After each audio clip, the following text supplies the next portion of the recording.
사기하면 부동산 사기죠. 사실 이거를 좀 미리 배웠어야 되는데 어떻게 짜고 치는지를 알아야 엄청나게 큰 건 들어가요. 그냥 대행사만 보고 들어가고 짝 친다기보다는 그 역할이 좀 다른 거예요. 네, 역할이 다르죠. 그렇게 사기 중에 대사기, 사기마왕의 기법들을 알려드립니다. 사기하면 부동산 사기죠. 예, 크게 먹을 수 있는 부동산 사기 하는 방법, 사기치는 방법 알려드리고 있습니다. 사기 당하시지 말라고요. 자, 부동산 업계 셜록 홈즈라고 자칭 제가 얘기하는 허준열 대표님 그리고 왓슨 김효석 박사입니다. 자, 이번 시간에는요. 사실 이거를 좀 미리 배웠어야 되는데 부동산 투자를 하려면 시행사, 시공사, 분양사들이 어떤 역할을 갖고 어떻게 짜고 치는지를 알아야 그 안에서 우리도 이길 수 있는 방법이 있겠죠. 그래서 그 얘기를 좀 나눠보도록 하겠습니다. 예. 뭐 다들 알고 계시겠지만 완전 초보라고 생각하고 한번 제가 여쭤보겠습니다. 예. 시행사, 시공사, 분양대행사. 자, 시행사라는 건 시행하는 거네요. 뭘 시행하는 겁니까? 그렇죠. 뭘 시행하죠? 이제 이 예, 사업의 프로젝트의 주체자죠. 주체자. 예, 예, 예. 어떻게 얘기하면 좀 쉬울까요? 주체자, 기획자. 그러니까 땅 주인. 땅주인. 땅주인.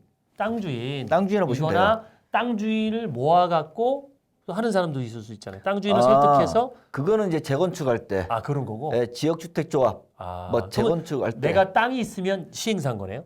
뭐 이렇게 시행사가 되려면 내가 땅 주인이어야만 되는 거예요? 그렇죠. 법인에서 땅 주인이 돼가지고 이제 해야 되겠죠. 예. 이제 약간 좀 어렵게 말하면은 프로젝트 주체자라고 보시면 되고요. 네네네. 왜냐하면 이 땅에다가 상가, 오피스텔, 아파트 뭘 지을지 모르니까 네네네. 예, 그 어떤 걸 지을지 결정하고 운영하는 회사가 시행사고. 그럼 이런 것도 가능합니까?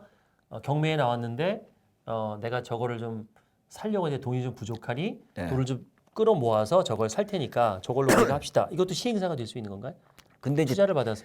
근데 그게 이제 이제 땅이 토지냐, 건물이 이제 져 있는 거냐 한데 일단 뭐 당연하죠. 왜냐면은 시행사가 시행만 하는 게 아니라 네. 그런 건물 통매입 같은 것도 매입하고 네네. 또 이제 개발도 하고 또 이제 어떤 상황을 만들어서 또 팔기도 하니까. 예. 그래서 그러면 시행사, 시공회사, 분양대회사. 언뜻 보기에는 시행회사가 돈을 제일 많이 벌 것 같은데요?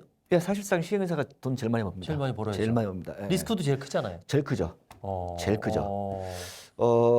시공사도 어느 정도 리스크는 있죠. 왜 그러냐면은 시공사에 어차피 돈 받고 건물 지어주면 되는 거 아니에요? 근데 그 시행사가 자빠지면 공사대금 못 받겠구나. 그런 것도 있더런데요. 여러 가지가 있어요. 예, 시공사가 어쩔 수 없이 울며 겨자 먹기로 또 하는 경우도 있고. 왜 그러냐면은 예. 이제 사실 분양이 여기서 비중은 제일 약해요. 네. 비중이 가장 약해요. 어차피 우리가 이제 시공사는 뭐 현대건설서부터 네네. 뭐 대우 대우는 없었구나. 예. 있긴 있구나. 예. 아무튼 뭐 여러 가지 이제 롯데서부터 해가지고 1군 브랜드가 있어요. 그 이름도 조금 떨어지는 이제 뭐 1군, 2군 브랜드가 있는데 중요한 건 뭐냐면은 여기서 시공사는 공사비를 받아냈는데 분양이 안 돼 버리면은 말씀하신 것처럼 떠안아야 돼요. 떠안아야 돼요. 네. 참고로 일산의 제니스가 분양이 안 돼 가지고 시행사가 이제 떨어져 나가고 그거를 어쩔 수 없이 두산에 인수를 해버렸어요. 예. 그러니까는 박살났죠. 거기 엄청 힘들었죠, 두산. 듣기로는 거기 사업 진행했던 이사급은 다 잘린 걸로 알고 있어요. 그럼 시행사가 돈이 없잖아요. 땅만 있다. 그래서 죄송합니다. 시행사. 예. 그래서 분양을 해서 미리 돈을 받아야 되는 거죠. 이걸 그죠? 이거 이렇게 보시면 돼요. 예. 예를 들어 아파트를 설명해 드릴게요. 네네. 다른 건 쉬우니까 시행사가 있으면 시행사가 만약 땅이 100억이에요. 네. 땅이 100억인데 시행사들은 이 100억 가지고 땅을 다 사지 않아요. 예. 100억은 너무 작다. 1000억이에요, 1000억. 그러면 시행사는 10% 계약금 100억분이 없어요. 예. 그러면 이거를 은행에서 이제 대출을 받거나 다른 데서 대출을 받아요. 네. 그러면 땅 담보로 대출을 받으면은 뭐 400억분이 안 나와요. 뭐 네. 40%, 뭐 50%, 뭐 이 정도뿐이 안 나와요. 예. 그러면 이렇게 해서는 사업이 안 된단 말이에요. 그러면은 건설사를 연대 보증을 세우고 유명한 1군 건설사, 탄탄한 건설사가 있어야 돼요. 네. 예. 이게 프로젝트 파이낸싱이에요. 이 사업으로 인해서 땅값 플러스 사업비까지 투자를 받는 거예요. 예. 예, 이걸 누가 하느냐? 시공사가. 시공사가. 시공사가 연대 보증을 쓰는 연대 거예요. 보증을 쓰는구나. 예, 그러니까 시공사도 잘 보고 가야죠. 잘못하면은 예. 자기가 떡밥 쓰는 거예요, 시공사도. 예, 예. 그리고 이제 분양 대행사는 말 그대로 이제 파는 거예요. 사실 이 시행이든 시공이든 성공하려면 분양 대행사 역할이에요. 왜? 다 팔아주면 좋잖아요. 못 그렇죠. 팔면 분양 대행사가 못 팔아버리면 자빠질 수도 있대요. 그렇죠. 자빠지는 게 많죠. 예. 근데 사실 아파트나 뭐 브랜드 큰 거는 네. 사실 분양 대행사 역할에 크게 작전이 필요가 없어요. 왜? 이미 일군 건설사의 뭐 아파트가 됐든 대형 오피스텔 됐든 좋은 위치에 됐든 그냥 알아서 그냥 청약으로 딱 마감돼가지고 한 방에 팔리거든요. 특히 뭐 아파트는 뭐 예. 에미안이다, 뭐 그렇죠. 뭐다, 뭐 캐슬이다, 뭐 이래갖고 이 브랜드들이 들어오면 잘 팔리죠. 근데 그렇게 시공사도 리스크를 안는구나. 그렇지 않죠. 그러면 이제 이 분양 대행사는 네. 사실 전략을 짜고 광고도 이제 어떻게 신경도 쓰고 분양 대행사는 책임지는 건 없잖아요. 팔아주기만 하면 되는 거니까. 그렇죠. 그렇죠. 근데 못 이건 버는 거는 있지만 그런 거 있어요. 예. 뭐냐면은 이 한 방에 끝나는 건 어쩔 수 없지만은 이거는 사실 분양 대행사의 역할보다도 이 브랜드 이미지가 큰 거예요. 네. 예. 근데 이제 위치도 좀 애매하고 세대수도 애매하고 뭐 이런 것들이 있어요. 예. 그런 거 같은 건 분양 대행사 역할이 굉장히 큰데 사실 또 분양 대행사들이 이 현장을 엿먹이는 경우도 많이 있어요. 대행사가 현장을 엿먹어요? 예, 왜냐하면 분양을 하다가 예. 뭐 수수료가 어쩌고 저쩌고 시행사랑 뭐 문제가 있고 하잖아요. 그러면 어떤 빵빵한 분양 대행사들은 직원들 2, 300명을 한꺼번에 다 철수를 시켜버려요. 왜? 뭐 조건이 안 맞고 너 그냥 한번 해버리니까. 파업하던 것처럼 너 한번 파업이 아니야. 이건 파업이 아니라 그냥 끝이야 끝. 끝. 예. 예. 그럼 연막으로 나와 버린단 말이에요. 그러면 여기서는 부랴부랴 시행사가 대행사 뽑고 먹고 찾을 거 아니에요? 그러면 이제 어느 정도 좋은 층들을 많이 팔고 나와 버리잖아요. 네. 그러면 또 다른 대행사가 안 갈라 그래요. 그것만 전문으로 한 대행사 어떤 분 봤다. 예, 설거지 설거지 하시는 분 봤어. 그걸 설거지라 그러는구나. 설거지 이제 하는 그분은 또 내가 들어가서 100% 설거지하는 전문입니다. 자랑스럽게 얘기하더라고. 되게 어려운 거 하시는 분이네, 그분은. 근데 이 설거지는 뭐냐면 네. 잘 안 들어가려 하기 때문에 예. 대신에 분양 수수료를 굉장히 높게 받아요. 그렇죠. 예, 예. 그러니까 제가 왜 이 말씀 드리냐면은 예. 상가 같은 거는 가장 좋은 층들이 1층이란 말이에요. 예. 1층 팔아먹고 분양 대행사들이 이제 빠져나가잖아요. 네. 그럼 거기 분양 대행하러 안 들어가요, 상가를. 좋은 거 다 팔아먹었으니까. 팔아먹었으니까. 나쁜 층 이제 팔기 힘든 층만 남았으니까 예. 안 들어가려 그래요. 예. 그러면 이제 상가에서는 그렇게 연맥이는 경우가 많아요. 간혹가다가. 이게 그러니까 역할들이 다 있어요. 역할들이. 그러니까 우리는 만나는 거는 분양 대행사 대표나 임원진들을 만나는 것보다 이제 밑에 직원들을 만나는데 근데 역할은 이렇게 다 구분이 돼 있어요. 사실은요. 그러니까 우리가 이제 알 수가 있는 건 뭐냐면은 우리가 오피스텔이든 상가든 아파트든 시행사가 있는 거예요.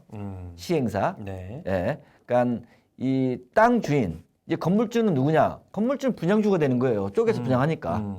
예. 이 땅 주인 프로젝트 주체자 그리고 건축을 하는 건설사, 시공사가 있어요. 네. 물건을 파는 분양 대행사.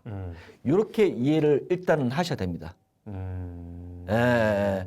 지금 뭐 시행사나 시공사나 뭐 잘 모르시는 분도 있고 헷갈리는 분도 많은데. 그러니까 이제 시행사, 시공사를 몰라요. 그냥 뭐 롯데 이러면 롯데 뭐 삼성 아니 뭐 이렇게 그것만 보고 들어갔죠. 포스코가 그러면 포스코 건 줄 알 거거든요. 근데 그게 시공사일 수도 있고 시행사일 수도 있는 거고. 근데 이건 있어요. 거의다가 일군 브랜드들은 시공사다. 시공사예요. 시행을 안 해요. 시행을 안 하구나. 시행을 안 해요.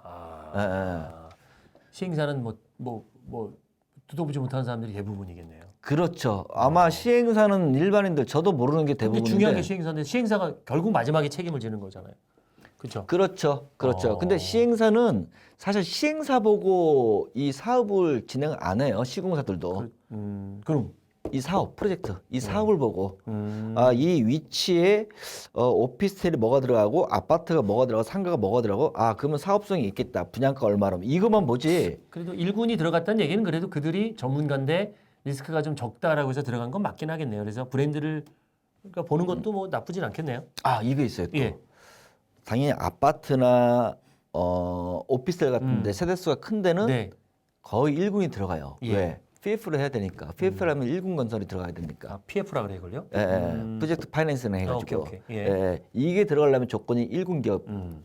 이제 좀 제대로 된 데가 들어가야 돼요. 근데 오피스텔 뭐 100세대, 200세대 조금 이제 좀 작은 데 있잖아요. 네. 이런 데는 서울 요지 빼놓고는 1군 건설 기업이 안 들어가요. 아. 그러면 이제 브랜드 좀 떨어지는 건설사가 들어가겠죠. 음. 예. 그러니까 이게 왜 알아야 되냐면은 시공사는 이 사업지에 따라서 1군 건설이 들어가는 게 있고 안 들어가는 게 있고. 그러니까 투자자 입장에서는 그래서 시공사가 여기는 들어올 상황이다. 아, 들어오지 못할 상황이다. 이런 것도 정확하게 볼 필요가 있어요, 사실은요. 예. 왜냐하면 이거 단순히 아파트나 오피스텔은 세대수에서 시공사가 1군 기업이 들어갈 수 있어요. 근데 상가는 1군 기업이 잘 안 들어가요. 근데 어떤 경우 들어가냐? 엄청나게 큰 건 들어가요. 예, 이게 사업성이 있어서 그런 것보다도 일단은 시공에서 먹을 게 많아. 예? 그래서 자기네는 공사비만 빠지면 돼요. 공사비만. 나머지 그 다음에는 이제 시행사가 이익은 맨 마지막에 가져가거든요. 그래서 시공사들도 상가 같은데 지금 평택도 있고 어디도 있고 막 엄청나게 뭐 일반 상가가 아니라 뭐 상가도 있겠지만 뭐 이상하게 뭐 유럽 스타일 무슨 스타일 뭐 엄청 많거든요. 뭐 엄청 커요. 뭐 노대고리 이런 거로 가면은 사실 건설사 입장에서 많이 위험은 하죠. 그렇구나. 예. 아유 오늘 뭐 사실 그냥 기본적인 부분인데 그 모르고 우린 분양 대행사만 보고 들어가고 그 사람 말만 믿습니다. 어쩔 수 없는 게 우리가 시행사나 시공사를 만날 수가 없으니까 그렇죠. 분양 대행사를 통해서만 이 얘기를 들을 수 있는데 그 부분도 꼼꼼히 좀 따져봐야 될 것 같습니다. 이렇게 해서 이 셋이 어떤 관계가 있는지 어떻게 짜고 치는지 근데 뭐 짜고 친다기보다는 그 역할이 좀 다른 거네요. 예, 역할이 다르죠. 예, 그렇게 예. 알게 되겠습니다. 그러면 이 다음 시간에는요. 이 제목을 이거 땡기는데요. 뭐요? 투자 사기 왕중왕전. 대표님이 주신 제목이. 아, 제가 들었어요? 투자 사기 왕중왕전. 야, 사기 중에서 이보다 큰 사기는 없다. 투자 사기. 큰 사기에 저도 좀 알고 있어요. 뭐 수익형 부동산 사기부터 시작해서 참 대단한 사람들 많아요. 그래서 사기 고수들을 좀 불러내죠. 예, 불러내서 그분들이 어떻게 사기를 쳤는지. 사실 이 예. 방송을 보시는 분들이 이제 투자를 잘 하고 싶어서 보는 거지. 그쵸. 다른 의도보다 이게 더 클 거예요. 그렇죠. 근데 사기를 안 당하고 이런 거 어떻게 하면 사기 유형이 어떤 건지 이걸 기본적으로 알아야지. 그 다음부터 내가 투자를 하든 끼욱끼욱거리든 그렇죠. 사실 이게 가장 큰 공부예요. 그러니까 이게 사냥하러 가는데 맹수들이 얼마나 위험한지, 그렇죠. 맹수들이 뭘 좋아하는지, 맹수를 피해야 사냥을 하잖아요. 우리가 맹수 사냥하는 게 아니잖아요. 그렇죠. 우리는 사슴 사냥하고 가는데 똑같이 사슴을 노리는 맹수도 있단 말이에요. 그들을 알아야 된다는 거죠. 맞아요. 또 우리가 격투기를 배워갖고 대회에 나가는데 상대방이 어떻게 나를 공격할지, 상대방이 나를 어떻게 분석했는지도 모르고 나가면 백전백패죠. 아, 참. 그리고 돈을 벌겠다? 맞습니다. 그리고 이기겠다? 네. 그러니까 이런 거야. 대련도 한 번도 안 해보고 태극 일장만 열심히 한 다음에 경기에 나가는 거. 맞아요. 예, 딱 그 사이즈예요. 대련도 한 번도 안 하고. 예. 그러면서 하나 더 팁을 드리면은 예.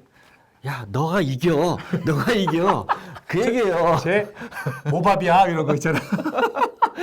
모두 아니야. 예. 뭐 그렇게 가는 거예요. 그러다가 그냥 깨지는 겁니다. 예. 그래서 이 세상이 정말 무섭거든요. 그래서 맞아요. 다음 시간에는 정말 고수들은 어떻게 사기를 치는지 왕중왕전 예.